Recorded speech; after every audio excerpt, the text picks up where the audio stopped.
Bonjour à tous, c'est Ejawan et aujourd'hui on se retrouve pour parler justement des cartes graphiques Nvidia Quadro et GeForce. Donc voilà, je vous refais en fait la vidéo que je vous avais fait il y a quelques temps parce qu'il y a ça qui avait un problème de son. Donc je me suis dit allez, je vais vous la refaire mieux et en plus ce qui est bien c'est que maintenant je vais en plus pouvoir vous apporter de nouvelles informations. Donc même si vous avez déjà vu l'ancienne version, celle-là peut vous intéresser parce qu'il y a beaucoup de choses qui ont évolué depuis et je pense que justement ça peut vous intéresser et pour faire mieux votre choix ou apprendre de nouvelles choses. Donc il faut bien prendre en compte que la vidéo là sera valable, voilà, je la fais en septembre 2020, donc elle est valable au moment où je la fais. Donc si dans le futur il y a des nouvelles cartes quadro ou d'autres choses, je vous ferai une autre vidéo parce qu'à mon avis il y aura certainement des choses qui vont changer car là à mon avis les quadros ça va être un nouveau tourment, peut-être que ça va me disparaître et qu'il y aura un autre nom. Et je vais vous en parler ça brièvement parce que là donc Nvidia a annoncé là, la série 3000 là, donc on sait plus sur les 3070, 3080, 3090. Mais il y a plus de quadro. Il y a plus de quadro parce que, à mon avis, le même Nvidia ne les utilise pas. Donc, justement, donc là, je vais vous expliquer la différence entre les deux. Donc, en fait, les cartes quadro, en fait, à la base, c'est fait pour tout ce qui est, pour tout ce qui est calcul de précision, donc c'est-à-dire en médecine, en physique quantique, et puis voilà d'autres choses. Donc tout ce qui vraiment demande des calculs, voilà, peut-être aussi en ingénierie. Donc voilà, c'est tout dans ces domaines-là. Donc c'est des domaines qu'en général les gens ne font pas trop. Et donc c'est pour ça des fois sur les forums il y a beaucoup de personnes qui demandent ouais la config qu'il faut pour avoir un PC, pour faire un jeu vidéo, pour faire de la 3D. Et la plupart ils disent ouais c'est un budget limité, mais des quadros. Alors déjà les gens qui disent ça ils connaissent rien. Parce que si on prend par exemple les quadros en fait sont basés sur les puces des Nvidia normales, donc les GeForce, maintenant c'est RTX. Je vais vous donner un exemple. Par exemple, on va dire la RTX 4000 c'est une 2060, la RTX 5000 c'est une 2070, la RTX 6000 c'est une 2080 et la RTX 8000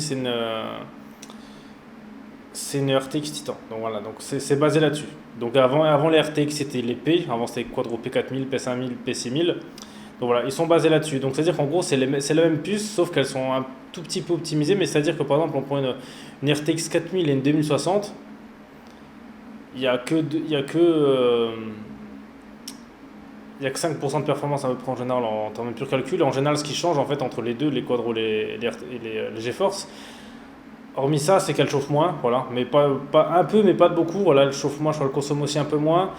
Et normalement, elles sont plus fiables. Mais le truc, c'est que le prix, c'est limite 3 fois le prix, quoi. Par exemple, on prend la RTX 5000 qui est sur une 2070, elle vaut presque 2000 euros. La 2070, à l'heure actuelle, on peut l'acheter, allez, on va dire, vu qu'en plus ça a baissé ou là où je fais vidéo, donc allez, mais bon, on va compter une base entre 500 et 600 euros, on va dire. Et en plus, quoique maintenant il y a les super sont plus performantes que ça parce que les RTX 5000, c'était pas sur les super, c'était basé. Donc on va compter là-dessus. Donc ça fait déjà que, donc c'est-à-dire pour le prix d'une quadro RTX 5000, vous pouvez avoir 3 RTX 2070. Donc déjà ça veut dire que l'argument de la fiabilité, parce qu'elles chauffent moins, normalement elles sont plus fiables aussi, ben, on va dire que vous allez pas, je pense pas que vous allez avoir le temps de flinguer 3 2070 pour une quadro quoi. Et ensuite la puissance, donc ça vaut pas le coup parce que regardez, vous en achetez 3, ben regardez le nombre de puissance que vous avez comparé, en fait vous avez 3 fois la puissance pour prix équivalent si vous en achetez 3. Donc c'est pour ça que le prix donc le prix de la puissance n'est pas là, il n'y a pas d'argent en fait. Donc ça veut dire que là le prix de la fiabilité ne sert à rien et le prix de la puissance bah non plus parce qu'on peut en acheter plusieurs. Donc il y a aussi d'autres choses que les gens disaient, c'est que les quadros sont mieux optimisés pour les logiciels pro, genre par exemple 3ds Max, Maya, Houdini, bon bref, etc., tout logiciel de la 3D, mais ça c'est faux. En fait ça c'était vrai avant, mais puis maintenant. En fait je vais vous expliquer pourquoi, parce que ça c'était valable jusque les P4000 en fait, dans la série des P, jusqu'au GeForce normal. Mais avec l'arrivée des RTX, eh ben ça il y a plus, parce qu'en fait ce qui changeait avant c'est que il y avait des drivers en fait exprès qui permettaient qu'une carte quadro était 2,5 fois mieux optimisée qu'une GeForce. Mais bon, ça veut pas dire 2,5 fois plus puissante, hein, c'est mieux optimisé. Donc là, à l'époque là, ça peut être un argument. Mais sauf que maintenant, déjà Nvidia, avant, ce qu'ils ont fait, Nvidia, c'est que maintenant ils ont fait justement, il y a les drivers pour les gaming, mais il y a le driver studio. Maintenant, il y a ça qu'avant il n'y avait pas pour les RTX, parce que maintenant la plupart des logiciels ils utilisent les cores là, qui font le ray tracing, donc c'est-à-dire que maintenant c'est exactement la même chose. Maintenant l'avantage justement des drivers là, c'est que ça a rattrapé les quadros. Et la preuve, c'est qu'en plus ce qui est marrant, c'est quand on achète un PC, moi j'avais acheté un PC justement pour faire de la 3D, et en gros dessus ils m'ont installé les drivers pour faire le gaming, mais pas pour le studio, quoi, lorsque j'avais demandé ça. Bon, ben voilà. Donc c'est pour ça aussi, quand vous allez dans un magasin de PC et que vous voulez savoir s'il y connaît vraiment en technique, posez-lui la question, c'est quoi la différence, et vous verrez ce qu'il vous répond. Parce que moi, j'ai déjà tout entendu, et c'est là que vous verrez si la personne s'y connaît ou pas. Donc déjà, voilà. Donc déjà, donc maintenant, l'argument justement des drivers n'est plus valable, étant donné qu'il y a les mêmes. Qu'on a les mêmes grâce au studio, et que maintenant les RTX et Tensor Core, là je crois que ça s'appelle comme ça, ou RT Core, non c'est RT Core, c'est la même chose, hein. Je veux dire, ils sont pas différents sur les quadros ou sur les GeForce. Donc pour moi, là, en fait, chez les quadros, la seule carte graphique qui valait le coup, qui avait vraiment une légitimité à être achetée, si on a vraiment énormément d'argent et qu'on travaille dans la 3D, c'était la RTX 8000, mais bon, elle vaut je crois encore 5-6 000 euros. Mais celle-là, elle valait le coup pour la simple et bonne raison, c'est que celle-là, elle est un peu plus puissante que la RTX Titan. Bon, très léger, je crois que c'était 5% aussi. Et elle a 48 Go de RAM. Donc ça, c'était comme qui était quelque chose qui pouvait être pas mal. Donc si vous avez vraiment le budget à fond, encore celle-là, ouais, mais bon, vu le prix, ça vaut pas le coup parce que vous pourrez acheter 2 RTX Titan au même prix. Puis même maintenant, avec ce qui va arriver, là, les RTX 3090, autant acheter celle-là, vous en achetez 2 et ce sera beaucoup mieux que ça et vous aurez le même nombre de VRAM. Alors, juste aussi les quadros, ce qu'ils avaient aussi d'avantage, c'est qu'en général, ils avaient plus de VRAM. Comme je vous dis, par exemple, la RTX 8000 qui avait 48 Go. Alors la VRAM, c'est vrai que c'est quelque chose qui est pas négligeable parce que c'est important en 3D. La VRAM, ça permet en fait de faire votre scène, c'est-à-dire que si vous n'avez pas assez de mémoire sur votre carte graphique, la scène, vous pourrez pas faire le rendu dessus, même si c'est une carte super puissante. Donc ça, c'est quand même important, mais c'est pour ça qu'autant acheter plusieurs cartes qu'une seule quadro, parce que vous aurez le même nombre de VRAM et en plus vous aurez plus de cœur.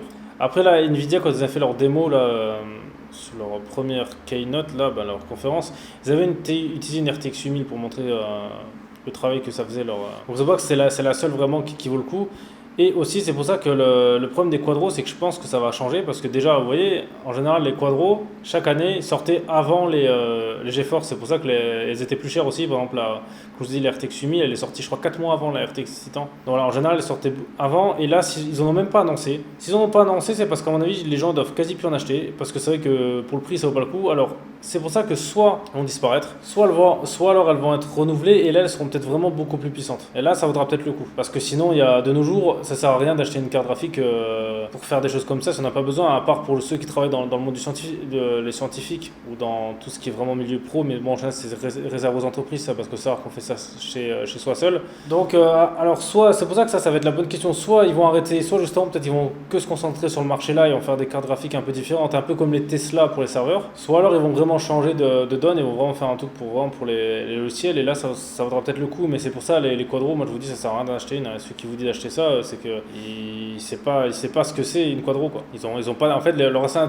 intérêt. Alors à la limite, si quelqu'un, je veux dire, il a pas la place de son boîtier, elles sont aussi plus petites, mais bon, voilà, il n'y a plus d'argument. Maintenant, c'est surtout qu'à l'heure actuelle, là où je fais, il n'y a aucune raison d'en acheter une parce qu'elles sont chères et elles sont toutes moins puissantes que les séries 3000. Il n'y a pas de quadro des nouvelles séries. Donc c'est pour ça que je pense que, à mon avis, et si Nvidia n'en a pas reparlé, c'est que je pense qu'elles sont peut-être en fin de vie ou alors qu'ils vont vraiment réserver ça aux pros parce qu'ils ont remarqué que il n'y a aucune raison d'en acheter, quoi. Les gens ne sont pas des pigeons, puis à force ils regardent parce que voilà, on regarde faites la comparaison sur des benchmarks.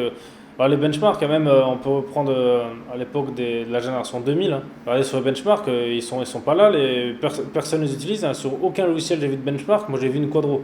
En première, en général, c'était la Titan, ou alors après, c'était quand ils mettaient 2, 3, 4 2080 Ti. Mais personne n'a ça, quoi. Même quand on va acheter une workstation, la plupart des marques, ils proposent de mettre genre 4 Titans, mais pas de quadro.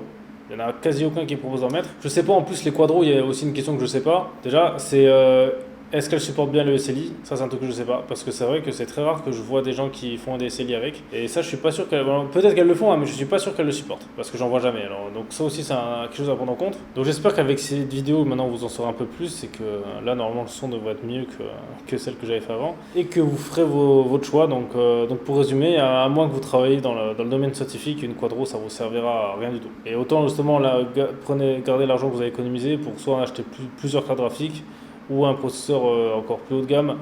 Mais moi, je vous déconseille à l'heure actuelle. Hein. Donc à l'heure actuelle, je vous fais de la vidéo là. Parce que ça se trouve, là, Nvidia vont sortir des quadros qui sont peut-être plus chères, mais beaucoup plus puissantes. Ça à voir.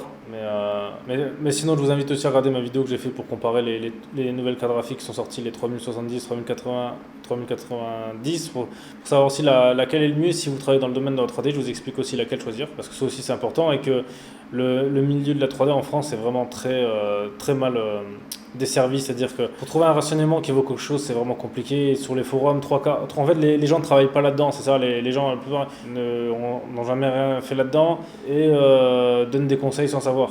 C'est pas parce qu'ils jouent à des jeux et qu'ils font tourner leur jeu allez, en 200 FPS qu'ils s'y connaissent. Mais c'est pour ça, la plupart des forums n'y connaissent rien. Évitez tous les forums de jeux vidéo, ça sert à rien.